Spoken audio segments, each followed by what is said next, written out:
গাছ কমছে বলে পৃথিবী তত বেশি উত্তপ্ত হচ্ছে, গ্রিন হাউস এফেক্ট দেখা দিচ্ছে, অ্যাসিড বৃষ্টি হচ্ছে, ফসল নষ্ট হচ্ছে। তাই অরণ্য সপ্তাহ উদযাপনে Deshbandhu welfare trust, Deshbandhu welfare trust শুরু করেছে নানান কর্মকাণ্ডের। তারা ছোটদেরকে নিয়ে বসে আঁকো প্রতিযোগিতা শুরু করেছে। লক্ষ্য একটাই, শিশুদের মধ্যে গাছের সম্পর্কে সুন্দর ভালো ধারণা তৈরি করা।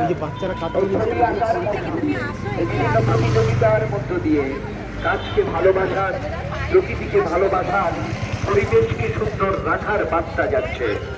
এই অরণ্য সপ্তাহ উপলক্ষে এই যে পদযাত্রা আমাদের এই মহাজাগতিক বিশ্বের একমাত্র সবুজ গ্রহ তাকে সুন্দর রাখার বার্তা দিচ্ছে। আমরা পথে আছি, আমরা মাঠে আছি, আমরা গাছের পক্ষে আছি, আমরা প্রকৃতিকে সুন্দর করার পক্ষে আছি। তাই গাছ লাগানোর পক্ষে, গাছ বাঁচানোর লক্ষ্যে আমরা অরণ্য সপ্তাহে শুরু করেছি পদযাত্রা। আসুন আমরা আমাদের বাড়িতে, রাস্তাঘাটে, যেখানেই পারি গাছ লাগাই। আর গাছ লাগালেই হবে না, গাছকে বাঁচিয়ে রাখার দায় দায়িত্ব সকলকে নিতে হবে। আমরা দায় দায়িত্ব নেব গাছকে বাঁচানোর, আমরা দায় দায়িত্ব নেব গাছকে লাগানোর নিজেদের স্বার্থে। কারণ গাছ যতদিন আছে সপ্তাহ উদযাপন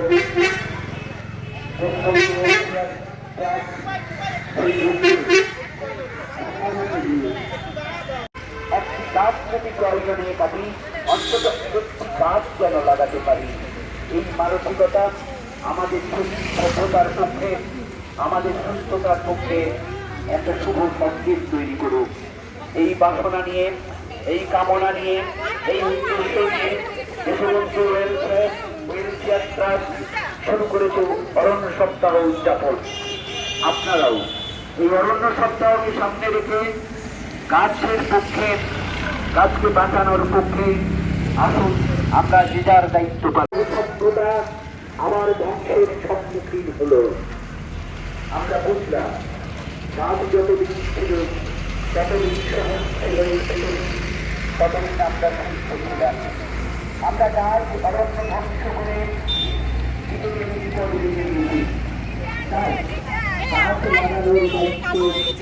কিচ্ছু না, ভরসা, পুরো ভরসা, একদম ভরসা। সারা পৃথিবী জুড়ে তৈরি হল জনমত।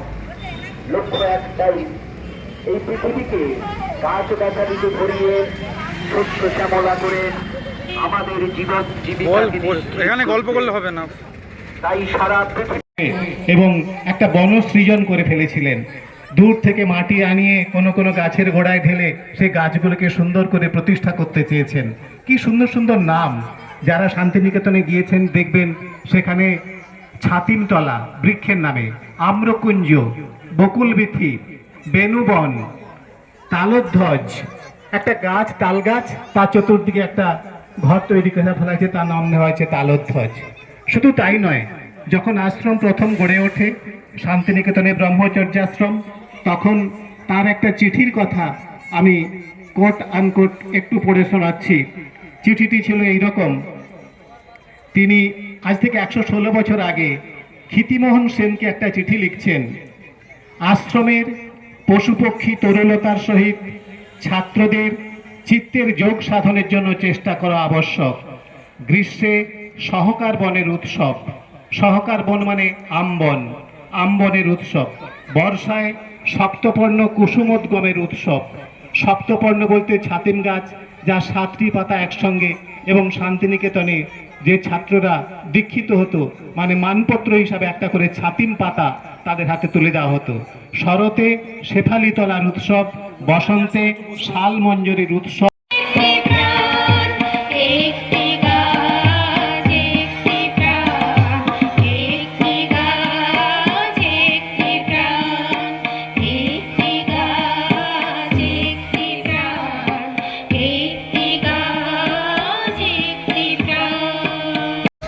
সেখান থেকে যেতে প্লাজম জীবনের ভিত্তি। আস্তে আস্তে কাঁপতে কাঁপতে জৈব অজৈব পদার্থ মিলে তৈরি হলো প্রাণ। সে প্রাণ বাঁচল অক্সিজেন নিয়ে, সে প্রাণ বাঁচল প্রকৃতির জল, আলো, বাতাস নিয়ে। তারপর আস্তে আস্তে আমাদের সভ্যতায় এলো দুরাচারী মানসিকতা। আমরা সহজে পৃথিবীকে ধ্বংস করে তৈরি করলাম সভ্যতার ইমারত। করতে থাকলো গাছ, সামনে মমিতাদি থাকলো বাতাসে অক্সিজেনের পরিমাণ, বাড়তে থাকলো কার্বন ডাই অক্সাইড, উত্তপ্ত হতে থাকলো আমাদের স্বাধীন পৃথিবী। শুরু হলো ঝঞ্ঝা, আবার শুরু হলো ভূমিকম্প, আগ্নেয়গিরির অগ্নুৎপাত। আমাদের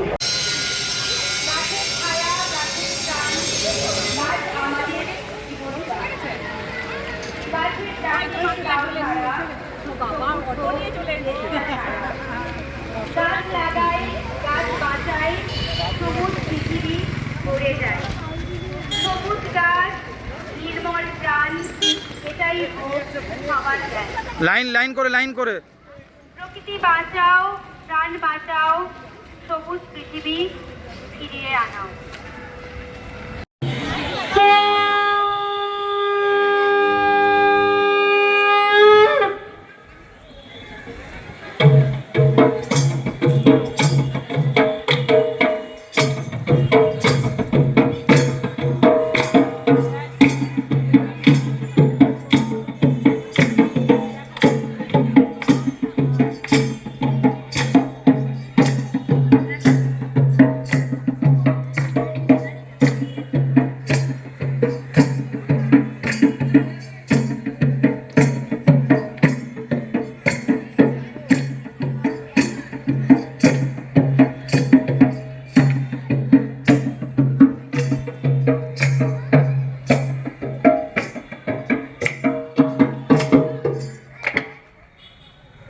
নমস্কার সবাইকে। দেশবন্ধু ওয়েলফেয়ার সোসাইটি আয়োজিত অরণ্য সপ্তাহ উপলক্ষে সংসপ্তক হলদিয়ার নিবেদন সবুজ অভিযান। নাটক ও নির্দেশনা অদ্রিজিৎ নন্দ, সঙ্গীত আয়োজন সৃজিতা দাস, নৃত্য পরিকল্পনা ত্রিয়াশা জানা, সামগ্রিক বিন্যাস কুণাল নন্দ। শুরু হচ্ছে আমাদের নাটক সবুজ অভিযান।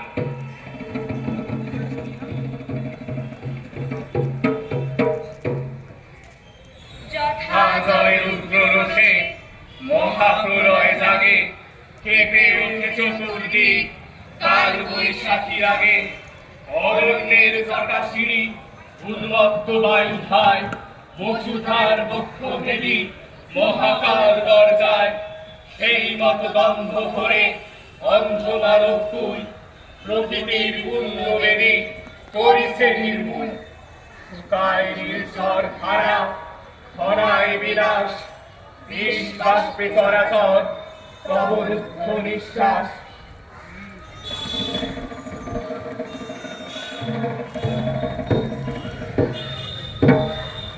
আপনারা কি ভাবছেন এই কেবলই সব কবির নিছক কল্পনা? মানব সভ্যতার ইতিহাস কিন্তু অন্য কথা বলে। একবার পেছন ফিরে দেখুন, প্রাচীন মেসোপটেমিয়ার সুমেরু ও ব্যাবিলন সভ্যতা কেন ধ্বংস হয়েছিল জানেন? তারা চাষাবাদের জন্য অতিরঞ্জিত সেচ ব্যবস্থা ব্যবহার করেছিল, এবং সেই কারণে না মাটিতে লবণের আস্তরণ পড়ে যায়, এবং সেই কারণে গমের মতো ফসল ধ্বংস হয়ে যায়। খাদ্যাভাবে পতন ঘটেছিল এভাবেই এক মহান সভ্যতার। ইতিহাস কিন্তু আমাদের চোখে আঙুল দিয়ে দেখিয়ে দিয়েছে, প্রকৃতিকে ধ্বংস করলে কোনো অহংকারী সভ্যতায় কিন্তু বেশি দিন টিকে থাকতে পারেনি। আর আজকের আধুনিক মানুষও সেই একই ভুল করে চলেছে, প্রতিদিন প্রতি মুহূর্তে। একবার চোখ মেলে দেখুন আপনারা এই আত্মঘাতী দৈনন্দিন জীবন।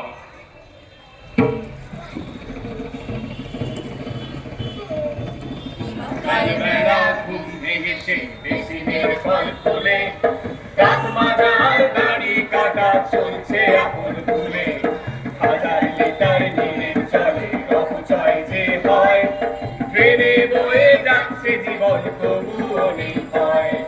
বাড়ি থেকে বিনোদকালে দেয়াল খুশি মনে, পাখা বাতি এসি চলে ফাঁকা জীবনে সুইচগুলো বন্ধ করা একটুও নেই তারা মহামূল্য বিদ্যুতের এই অপচয় বাঁধন ছাড়া 5 মিনিটের হাঁটা পথ বা সাইকেল নয় বাইকা গাড়ি না বেরোলে বৃথায় সময় হয় ট্যাবে দাঁড়িয়ে অকারণে হর্ন বাজে বিকট শব্দ ধোঁয়ার বিষে আসে সংকট শ্বাসের বেলা চাই দোকানে বা বাজারের পথে পলিথিন সব জমছে খালি নর্দমার ওই স্রোতে কাজ করলে আবর্জনা জমে পথের মাঝে শহর সাজাই নোংরা করে অবহেলার সাথে রাতের খাওয়া চুকলে পরে অনলাইনের পাত্র প্লাস্টিক আর এটো খাবার পড়ে থাকে সর্বত্র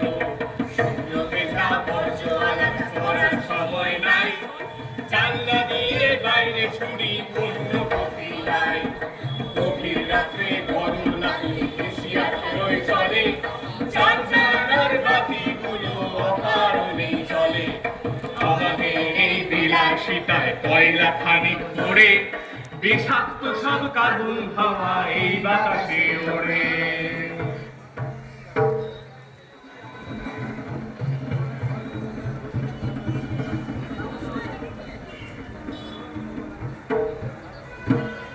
দেখলেন তো এই হলো আমাদের দৈনন্দিন আত্মঘাতী জীবন অথচ এই মানুষই যখন প্রকৃতির অভিশাপে খরা বন্যা বা অন্য কোনো মহামারীতে আক্রান্ত হয় তখন নিজের ভাগ্যকে দোষ দেয় ঈশ্বরকে দোষারোপ করে অথচ এরা নিজেদের ভুল কখনো স্বীকার করে না অতক্ষণ ধরে দেখছি আমাদের মতো সাধারণ মানুষের দোষারোপ করে যাচ্ছে কে আপনি আর আমরা কি করেছি নাকি আধুনিক সভ্যতার সাথে তাল মিলিয়ে চলতে গেলে তো এইটুকু তো করতেই হবে হ্যাঁ কি করেছি আমরা ট্যাক্স দিই আমরা গাড়ি চালাই আমাদের নিজের সুবিধার্থে হর্ন বাজাচ্ছি প্লাস্টিক ব্যবহার করছি আমরা গাছপালা কেটে কারখানাও তুলেছি যাতে আমাদের ভবিষ্যৎ সন্তানেরা বাঁচতে পারে হ্যাঁ কি করেছি হ্যাঁ আর আপনি বারবার বিচার চাওয়া কে কি করেছি হয়েছে শুনতে চাও আমি মৃত্তিকা তোমাদের এই পৃথিবীর মাটি প্লাস্টিক আর আবর্জনা ফেলে আমার দম বন্ধ করে দিচ্ছ জলাশয়গুলো যে শুকিয়ে যাচ্ছে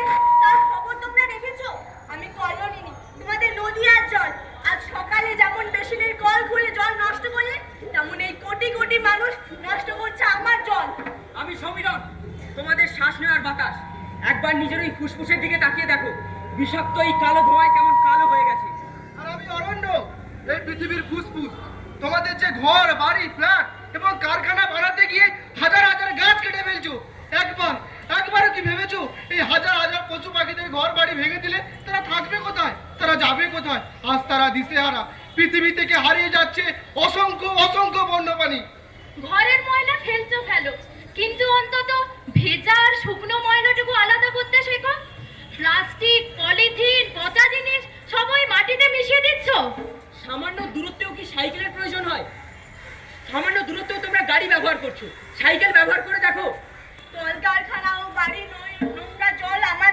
জলে মেশাচ্ছ আমার জলকে প্রতিনিয়ত তোমরা দূষিত করে তুলছো বেশি ফসলের লোভে রাসায়নিক সার আর কীটনাশক ব্যবহার করছো তার ফলে মাটির উর্বরতা এবং প্রাণশক্তি কমে যাচ্ছে এখনো সময় আছে পরিবেশ বান্ধব জিনিস ব্যবহার করো জৈব চাষীদের পাশে দাঁড়াও অকারণে ট্রাফিকে তোমরা হর্ন বাজাচ্ছ বাড়ি ফিরে অকারণে লাইট পাখা ফ্যান এসি এসব চালাচ্ছ বেকার বিদ্যুৎ অপচয় করছো আর সেই বিদ্যুৎ তৈরি করার জন্য কয়লা পোড়ানো হচ্ছে আর সেই কয়লা পোড়ানোর কালো ধোঁয়া মিশছে আমার শরীরে তোমরা বৃষ্টির জল সংরক্ষণ করতে শেখোনি প্রতিনিয়ত এই বৃষ্টির জল মিশছে নর্দমার জলে এই জঙ্গল আর জীব বৈচিত্র্য না বাঁচলে তোমরা এই পৃথিবীতে কেউ টিকবে না এক ফোঁটা জলকে নিজের প্রাণের মতো করে বাঁচাতে শেখো নইলে এই এক ফোঁটা জলের জন্য একদিন এই মানব সভ্যতা কষ্ট পাবে প্রকৃতির আলো হাওয়া ব্যবহার করতে শেখো পুনর্ব্যবহার করো এখনই গাছ লাগাও প্রাণী এবং অরণ্যদের বাঁচতে দাও আর এটা মনে রেখো এই পৃথিবীতে সবুজ জঙ্গলের অস্তিত্ব মুছে গেলে তোমাদেরও অস্তিত্ব মুছে যাবে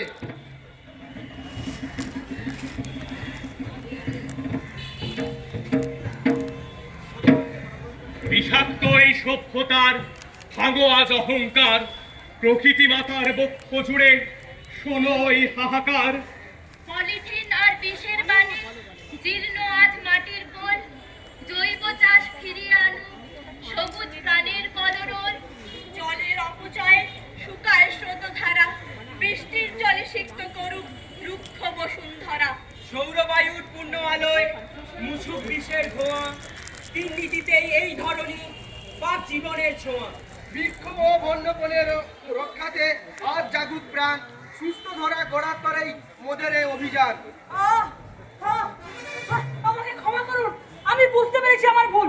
আমি বুঝতে পারিনি আমি তিলে তিলে আমার পৃথিবীকে এইভাবে ধ্বংস করছি। আমাকে প্রায়শ্চিত্ত করার একটা সুযোগ দিন। দেখো, তুমি আমাদের সবাইকে জানাও যে তুমি কিভাবে তোমার এই পাপের প্রায়শ্চিত্ত করতে চাও।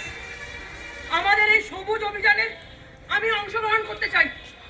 আমি কথা দিচ্ছি আপনাদেরকে যে আমি প্রতিদিন বৃক্ষরোপণ করব এবং পরিচ্ছন্নতামূলক অভিযানের সাথে যুক্ত হব। দেখো, এটা কিন্তু শুধুমাত্র একজন ব্যক্তি, কোনো রাজনৈতিক দল কিংবা প্রশাসনের দায়িত্ব নয়, এটা আমাদের সবার যৌথ কর্তব্য। তাই এই মঞ্চ থেকে আমরা আপনাদের আহ্বান জানাচ্ছি, আসুন হাত মেলান আমাদের সাথে। নিজের ঘর থেকে, নিজের পাড়া থেকে শুরু হোক এই সবুজ বিপ্লব। গাছ লাগান, জল বাঁচান, পৃথিবীকে বাঁচান। আসুন আমাদের এই সবুজ অভিযানে।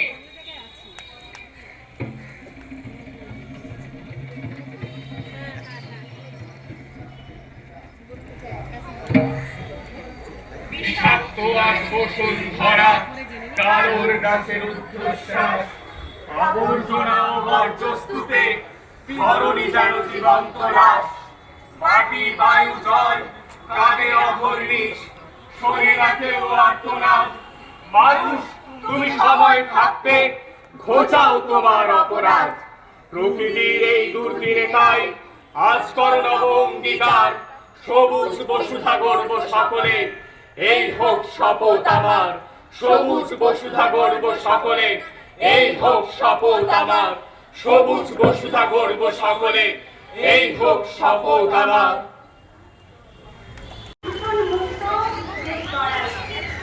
মানুষ দা একটু র্যালিটাকে গাছে গাছে দাও সারা, সবুজ হোক দেশটা সারা। গাছ লাগাই, প্রাণ বাঁচাই, সবুজ পৃথিবী ঘুরে যায়। আজকের এই র্যালি শুধু একটি কর্মসূচি নয়, এটি আমাদের প্রত্যেকের অঙ্গীকার। আসুন আমরা প্রত্যেকে একটি করে গাছ লাগাই এবং সেই গাছের যত্ন নিই। শুধুমাত্র গাছ লাগালেই হবে না, আমাদের সেই গাছগুলিকে ভালো করে ধরুন, ভালো করে। এক একটি গাছ আমাদের ভবিষ্যতের গাড়িগুলোকে ইয়ে করবি, আমি ইয়ে করছি। রক্ষার একটি বার্তা।